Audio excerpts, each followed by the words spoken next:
to let them know that. If you're out there listening, we have extra seats in here. You can come in. Thank you. Mr. Collins, 1 minute. Ready? Yes, sir. Thank you. My name is Ray Collins. I'm a medical editor, now retired. When I arrived in Austin, possession of 2 joints was a felony. One of the earliest things I noticed about Austin was that people with skin darker than mine went to state prison for 2 joints. My lighter-skinned acquaintances got probation for an ounce. At that point, I started paying attention.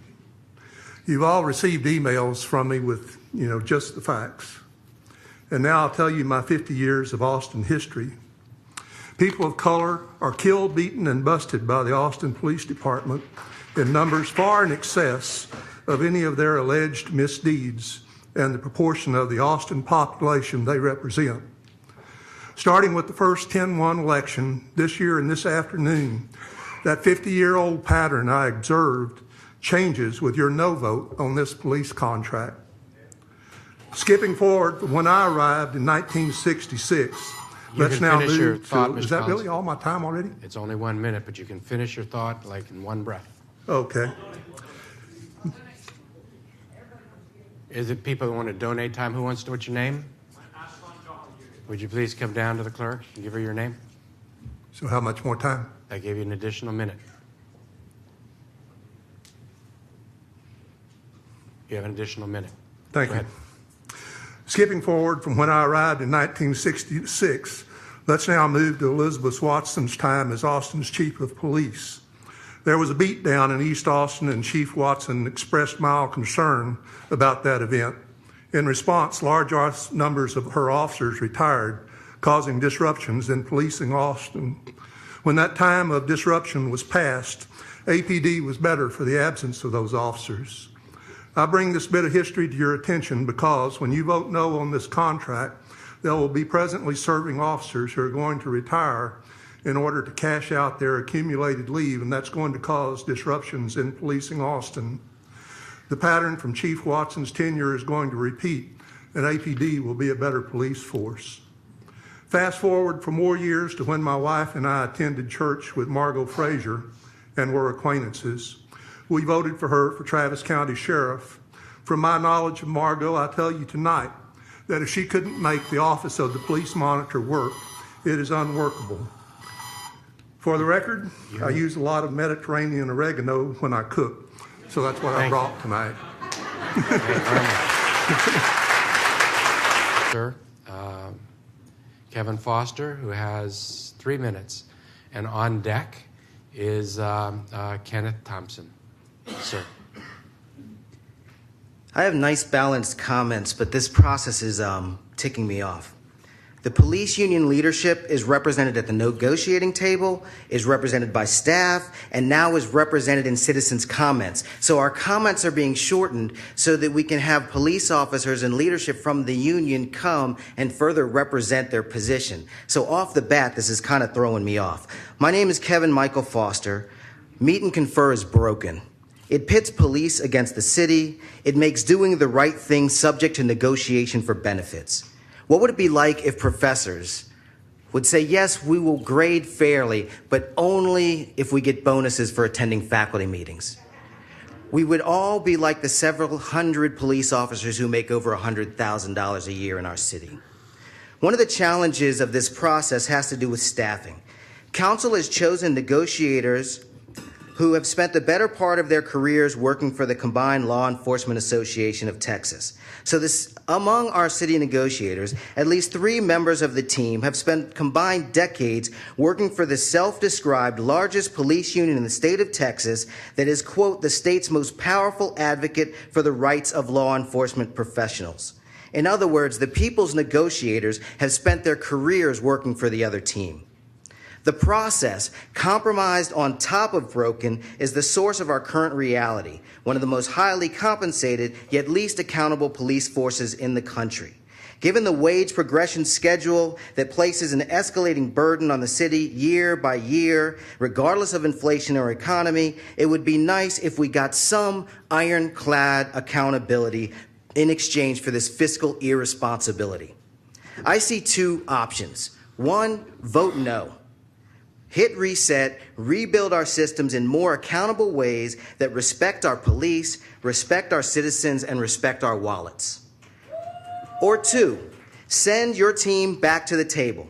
Have a little chat with your negotiators to see if they are able to rise to the occasion of representing our city and its people with the same vigor that their comrades on the other side of the table represent their positions. If they are up to the task, fine, send them back for a better deal. Regarding further negotiations, if the union chooses to walk away from one of the sweetest compensation packages in the country, they would do so to the detriment of everyday officers. But if they did, they would also create space for newfound flexibility in the city budget. I will walk away with pride in my council if you vote to end meet and confer and let the contract lapse. We deserve a better process, and good governance demands it. But if our best political opportunity is to send negotiators back to the table with renewed purpose and vigor and commitment to the people, then in that case, too, the city and its voting residents will be reasonably well served. Thank you very much. Robin Schnabblot. Is Mandy Blott here? Okay, you'll be up next. Mr. Bunch. Thank you, Mayor. Council members, Bill Bunch. I've been a voter resident for 31 years. I work for Save Our Springs Alliance, do a lot of work here at City Hall. I'm speaking just for myself tonight, though.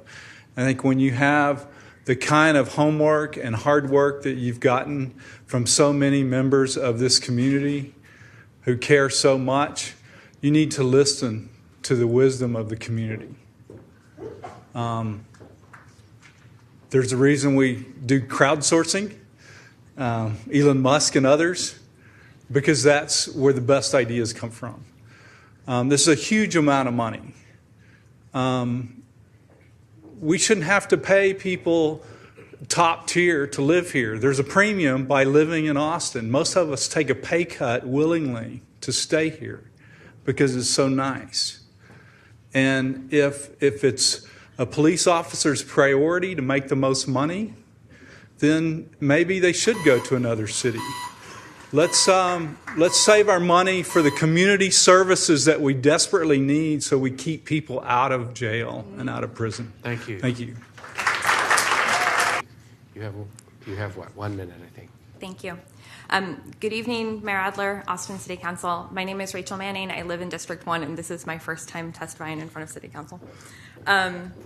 In my professional life, I am a social worker, and I work with people who have been charged with criminal offenses in Travis County. This work has greatly shaped what I think about this contract and how we should move forward, because all of these people come to me as a result of interactions with the Austin Police Department.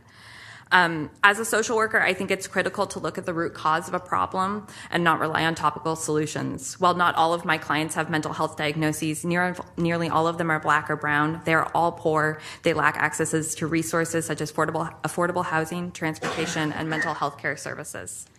I oppose this contract for many reasons. I think accountability should be the first priority when it comes to public safety. I think our tax dollars are better spent creating community safety from the ground up by funding housing, easily accessible drug treatment programs, and job corps. And most of all, I think that when the police are the first responders to a mental health crisis. Sorry, you have two people that have donated time to you, so you have 2 more minutes. I don't have 2 more minutes worth of testimony, but so I believe that when the police are the first responders to a mental health crisis, we criminalize our family members, our neighbors, and our children instead of giving them the services that they rightly deserve. So let's fund something else. Let's make our budget reflect our priorities and our values. Let's fund services that promote racial equity and community safety rather than an additional $80 million for the police over the next 5 years. I urge you to vote no. Thank you. Will be Travis Wesley. No. On deck. Mr. Good evening, Casady. Council. You know, it's you hear a lot of contention here tonight. You know, I actually respect the work that the Austin Justice Coalition do and the activists. We've worked with them on the policy for body cameras, and that last speaker that talked about mental health. I don't speak for the department, but I speak for a lot of officers. I agree with her. The first responders to mental health crises should not be police officers, but state law made it that way. And that's something that we will work with them on to get changed, because it's not our job to respond to a lot of these calls when it can be done by other professionals that have a lot more experience than Austin police officers. You've heard a lot of people talking tonight about the accountability. You know, we feel like we accommodated the city in what they asked for. We feel like there was one big item that they did not get, and that was subpoena power. There's questions by attorneys in the city whether we could even give them subpoena power with the way 143 is written. So that's another issue. I just strongly encourage you guys to vote for this contract tonight. This is something that we've worked on for over 11 months with the city. We bargained in good faith, and our officers deserve this. They live in a very dangerous world. This is my badge with a mourning badge over it. I haven't been able to take it off in over a month and a half because we continue to have police officers killed in this state at a very rapid pace. Some of them are car accidents. A lot of them are being shot or stabbed and killed. So our officers live with this on their badge every day and have for the last 2 months. So I encourage you to support our police officers and vote for this contract. Thank you very much. Thank you. Anybody have any questions?